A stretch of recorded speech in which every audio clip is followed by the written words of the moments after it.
Et bonjour à tous, bienvenue sur les tiers de jeu. Aujourd'hui, j'avais envie de vous parler de After the Virus. After the Virus, c'est un jeu de Jacob Fryxelius, qui est l'auteur de Terraforming Mars. C'est un de mes jeux solo préférés. Alors je dis solo, il est marqué de 1 à 3. En réalité, c'est vraiment un jeu solo. Ils ont mis 3 decks identiques, vous voyez, les deux autres sont sous blister, avec un petit tricks pour jouer à plusieurs en coopératif. En réalité, on joue vraiment tout seul. 60 minutes, c'est vrai que les parties longues peuvent être assez longues. Je le compare un petit peu à Vendredi dans la mécanique, un petit peu, hein, c'est un deck building. 10 ans et plus, il n'est pas très complexe. En revanche, il est assez compliqué sur certains scénarios à gagner. Alors, avant de vous parler de la mise en place, je vais vous parler un petit peu de l'intérêt du jeu et je vous ferai une review après. Le gros intérêt, vous voyez, il y a 4 personnages ici, vous allez incarner 4 persos. Jenny, Robert, Adam et Ruth, la mamie au shotgun. L'intérêt, c'est que ici, vous voyez starting deck, c'est-à-dire le deck de cartes avec lesquelles vous allez commencer la partie. Eh bien, chaque starting deck est différent en fonction des 4 joueurs. Donc, vous n'allez pas commencer avec les mêmes cartes, donc pas les mêmes capacités. Il y a une vraie cohérence derrière tout ça. Vous voyez qu'il y a des cartes run, c'est pour s'enfuir d'une attaque zombie, et que les jeunes, entre guillemets, ils ont des capacités de run. Voilà. La mamie, elle n'en a pas, tout simplement. En revanche, la mamie, elle a une capacité pour creuser une tranchée et s'enterrer, mais elle a aussi des capacités de piégeage, et elle a son shotgun, ce qui est cohérent avec l'image, et un chargeur. Voilà. Vous voyez, Adam, par exemple, il a la carte chien, c'est cohérent ici avec son personnage. Donc, c'est des compétences particulières qui vous feront jouer différemment.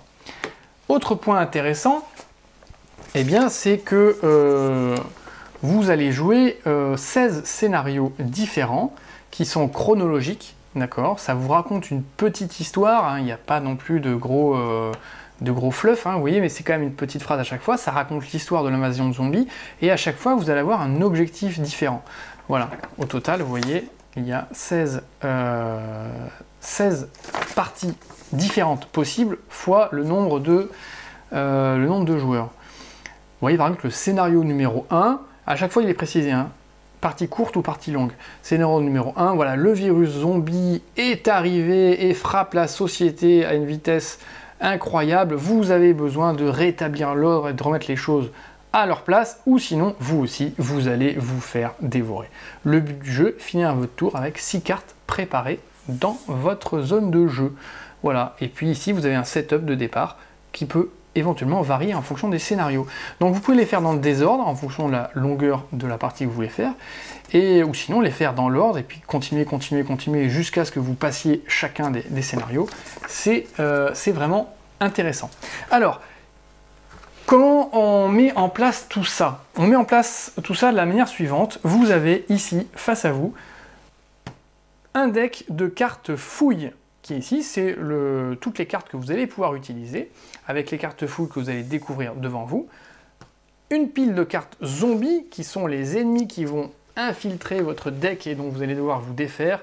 Ça va de 1 à 4, et sur chaque carte, le numéro correspond au nombre de zombies présents ici. Quand vous devrez tuer ou vous débarrasser d'un zombie, eh bien, c'est pas la carte, c'est le nombre de zombies. Ici, une balle suffit. En revanche, si vous avez celle-là, il vous faudra soit un piège qui tue 3 zombies, soit 3 balles, soit 2 balles et un piège, mais dans tous les cas, il faudra tuer tous les zombies. Si vous en laissez un dessus, eh bien, vous vous ferez quand même attaquer. Et enfin ici, eh bien, c'est votre main de départ, votre deck de départ, et c'est ce dont je vous parlais, ce dont je vous disais ici, c'est chaque personnage a le sien.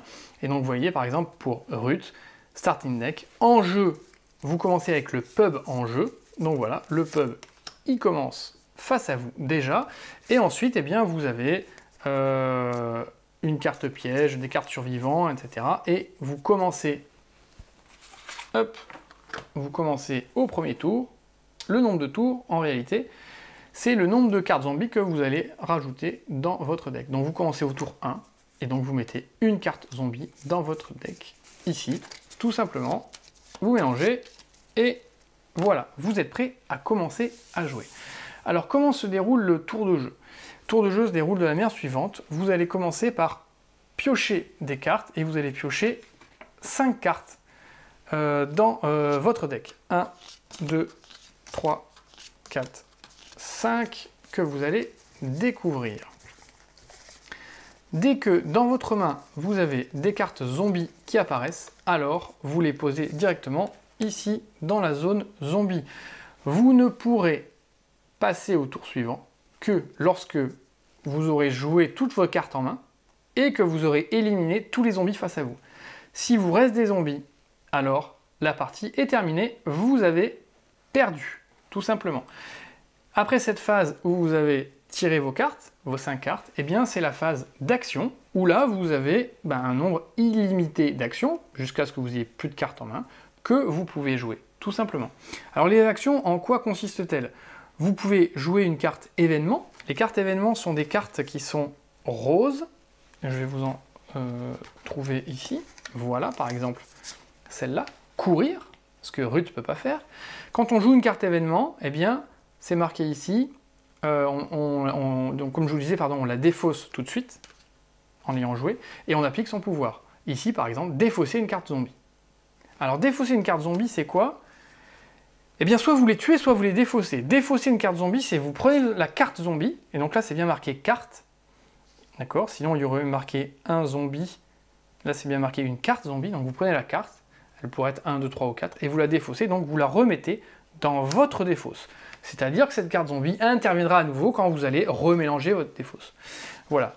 Évidemment, vous ne l'avez pas tué, c'est une carte fuite, d'accord? Mais ça vous permet de ne pas vous faire bloquer, éventuellement. Donc ça, c'est les cartes événements que vous pouvez jouer en les défaussant, en appliquant le pouvoir. Et puis ensuite, il y a les cartes non-événements, c'est les autres, tout simplement. Et celles-là, quand vous les jouez, eh bien, vous les posez, un peu comme le pub qui est la carte de départ, vous les posez dans cette position-là, inactive, couchée, et vous voyez ici une petite flèche jaune avec un chiffre. C'est le nombre de cartes qu'il vous faudra défausser, nombre de cartes de votre main qu'il vous faudra défausser pour l'activer. Il ne me reste plus que 3 cartes en main, mais je peux activer celle-là. Voilà, si je défausse mes 3 cartes. Et voilà, là, le trap, c'est un piège, c'est le blockbuster. Voilà, maintenant, elle est activée. Une autre des possibilités, eh bien justement, c'est d'utiliser une carte activée. Par exemple, je décide d'utiliser celle-ci, c'est marqué « Détruisez cette carte pour tuer tous les zombies en jeu, donc tous les zombies qui seraient ici face à moi, et dans la pile de défausse, donc dans ma pile de défausse. D'accord? Pas dans la pile joueur, dans la pile de défausse. D'accord? En revanche, il faut détruire cette carte. Une fois qu'elle est jouée, vous la sortez du jeu. C'est assez rare, mais certaines cartes doivent être détruites au moment où vous les jouez. D'accord? Donc, événement rose, je joue, je défausse tout de suite. Sinon, vous posez votre carte en mode désactivé. Le shotgun, je peux le poser en mode désactivé. Et vous pouvez préparer une carte. Donc, comme je l'ai dit, soit on défausse une carte pour la préparer, soit par exemple ici, eh bien, c'est marqué X balles. Eh bien, en fait, c'est le nombre de cartes que vous allez pas défausser, mais que vous allez mettre dessous, qui vont vous permettre de l'activer. Ça sera votre nombre de balles. Une fois que vous avez activé votre shotgun, vous ne pouvez pas rajouter des cartouches. D'accord? Donc ici, c'est X cartouches. Si vous avez encore 3 cartes en main, éventuellement, eh bien, vous pouvez les mettre derrière en l'activant. Ça vous fera 3 cartouches. Si vous en avez qu'une ou que vous décidez d'en mettre qu'une, eh bien, vous la mettez comme ça. Et là, on peut utiliser le shotgun comme ça, défausser une balle ou détruisez le shotgun pour tuer un zombie. Donc là, si j'avais plusieurs zombies, je tire une balle, donc je défausse ma carte, je tue le zombie. Et éventuellement, si j'ai plus rien, eh ben, je peux détruire le shotgun, ce qui est dommage quand même, parce qu'on ne peut plus l'utiliser après, pour tuer un zombie. D'accord? Sinon, on le laisse en jeu activé, et il y a des cartes qui pourront arriver, elles sont là, elle est là notamment, la carte chargeur. Pareil, vous pouvez la poser. 0 pour l'activer, vous l'activez. Placez ce chargeur comme des balles sur votre arme préparée. Elle est préparée, hop, je la mets là. Ça me permet d'avoir un coup supplémentaire. Et ensuite, je défausse le chargeur, tout simplement. Voilà les différentes actions. Il en reste 2. Et vous avez vu qu'ici, il y a la pile de cartes fouille. Comment on fait pour fouiller? Eh bien, c'est simple. Vous défaussez une carte de votre main pour dévoiler une carte fouille. Vous défaussez, vous dévoiler autant de cartes fouilles que vous voulez. D'accord? Si ces cartes vous intéressent, eh bien vous voyez qu'ici, par exemple là sur cette magnifique tronçonneuse, vous voyez ici il y a une petite main avec un numéro, eh bien c'est le nombre de cartes qu'il faudra défausser pour les prendre avec vous. D'accord? Et pour les poser face à vous, non activées. Donc là par exemple c'est 2 cartes. Donc il me reste 2 cartes en main, je peux les défausser pour la prendre. D'accord? C'est bien le petit 2 ici. Je le positionne dans ma zone de jeu. Mais c'est pas activé. Si je veux l'activer, il faudrait que je redéfausse 2 cartes à nouveau pour l'activer. Et après, elle sera utilisable, cette tronçonneuse. C'est marqué « Défausser cette carte pour tuer jusqu'à 6 zombies ». Donc, je la défausse. Donc, elle me reviendra, la tronçonneuse. D'accord? À chaque fois, j'aurai évidemment plus à payer ça. Hein. Ça, c'est juste pour... La main, c'est pour aller chercher dans la fouille. Mais à chaque fois que je la remettrai en jeu, elle sera désactivée. Il faudra que je défausse 2. Ah, le chat... péter un câble, il faudra que je défausse 2 cartes pour l'activer. Voilà, tout simplement, on vient de faire le tour des différentes actions.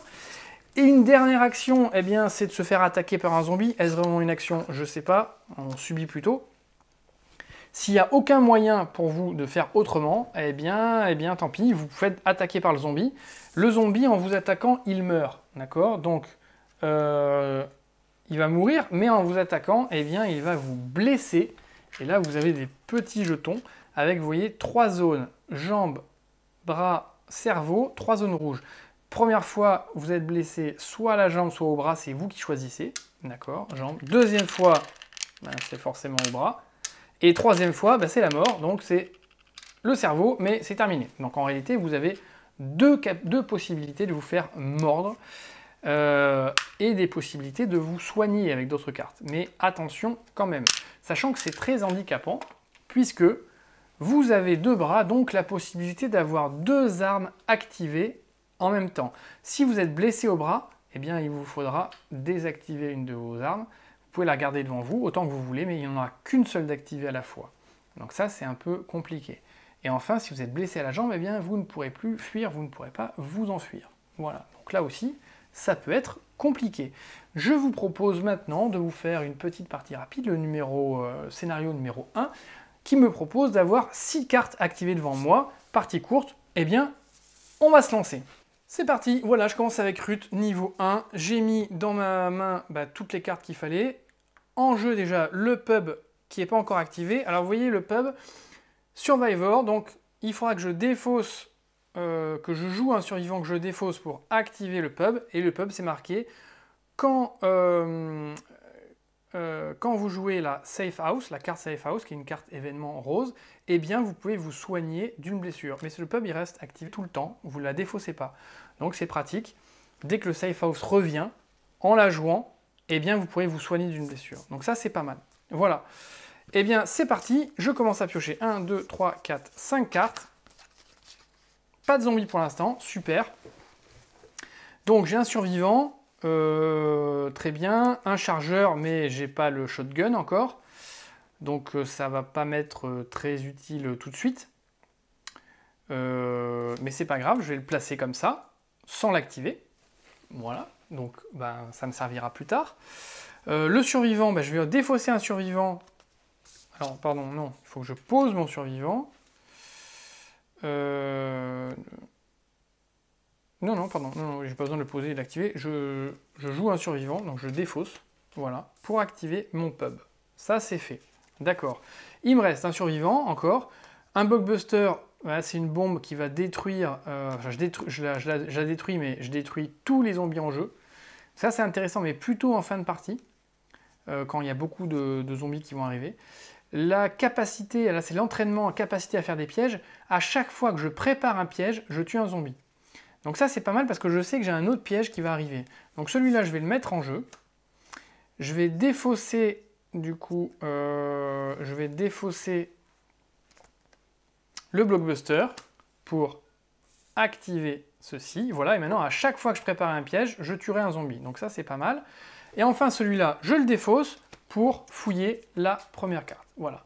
Le lance-flamme, super. En revanche, attention, hein, c'est 3 cartes défaussées pour le récupérer. En revanche, après, c'est qu'une fois pour l'activer. Et je défausserai cette carte-là pour tuer 3 zombies. Pas mal. On continue. 1, 2, 3, 4, 5. Voilà, j'avais 10 cartes. Donc, le zombie, il est là. Crac. Parfait, je le mets face à moi. Il faudra que je m'en débarrasse. Hein. Mon objectif, ne l'oublions pas, c'est d'avoir 6 cartes activées. Là, par exemple, j'en ai que 2 face à moi. Le shotgun, bah super. Donc, je vais placer mon shotgun ici. Et là, je vais défausser des cartes pour en faire des balles. Alors, qu'est-ce que je vais faire? J'ai le safe house qui est là aussi. J'ai un survivor. Alors, ce qu'on va faire...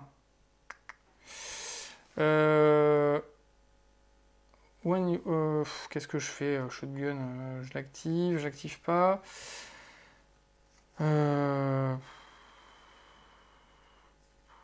Oui, bon, voilà. Je vais jouer le safe house.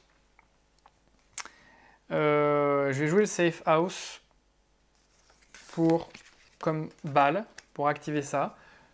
Le magazine, je l'active aussi et je le mets derrière ici. Donc ça me fait 2 cartouches. D'accord.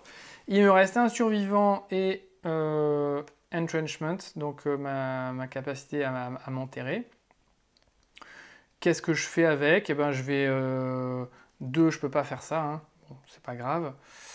Ce que je vais faire, c'est que... Eh bien, je vais poser mon entrenchment. Et je vais défausser mon survivant pour activer mon piège.